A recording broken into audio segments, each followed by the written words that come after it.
What's going on, everyone? My name is Max Chestnut from ExploreWithMax and MaxChestnut.com, and today this video is all about the 5 best travel apps for a solo traveler. And I do a lot of solo traveling myself, and last year I spent about 3-4 months traveling throughout Europe, and these were the 5 apps that I used the most when I was out there.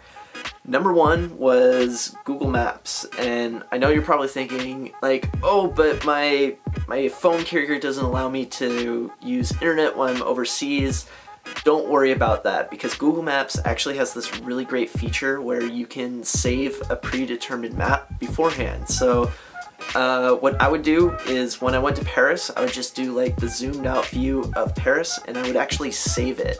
And so later on, like when we were all planning to go somewhere, I would just enter it in my phone and it would pretty much give us the directions for it. And it also gives you timetables for like the metros and buses and trains and all that fun stuff, especially when you're a solo traveler. You need to know this, so having a good Wi-Fi spot is also kind of important. But the next app I really love, and I still use almost every single day to stay in contact with all my friends that I met throughout my trip, was WhatsApp.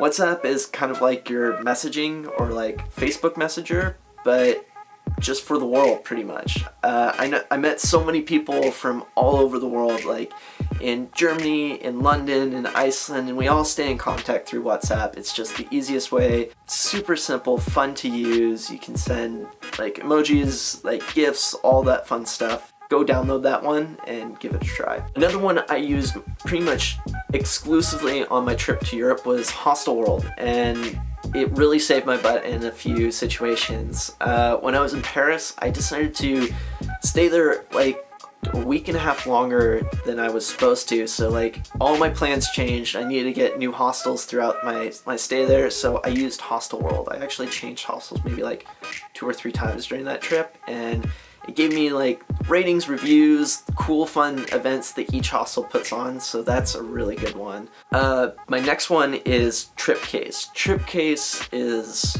I think, the #1 travel itinerary app right now. And especially if it's your first time traveling anywhere, it's good to have everything in one spot, and it connects with your Gmail or your email, whatever you use. And once you get an email confirmation from like a flight or a train or a hotel, hostel, whatever, it automatically updates and it gives you like the spot where it's located at, the address, all that fun stuff.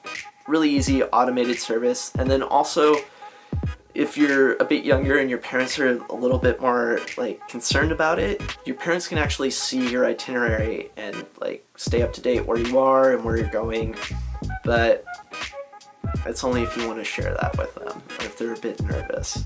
And I understand if you don't. The last one I think is really important to know. It's currency exchange, because the currency exchange changes all the time. So staying up on the currency can really stretch your dollar, your euro, or even your pound, or whatever currency you're using. When I was in Paris, I ended up staying like 2 extra weeks, and it really threw everything off. So instead of traveling through the rest of France like I was planning to, I ended up changing and flying over to Prague, and they use a totally different currency than the euro. And I found out which day would be the best to exchange, and I went and switched all my money, and I saved probably a good $200-300, so it's always a plus. Guys and gals, solo travelers, please let me know, what apps are you thinking of downloading? What are you using now for planning your trip? Put it in the comments below. But also make sure to hit that subscribe and thumbs up button to share it with your friends and get it out there. But remember, explore with passion, explore your passion, and remember, be the kindest person you be every single day. I'll see you guys next time.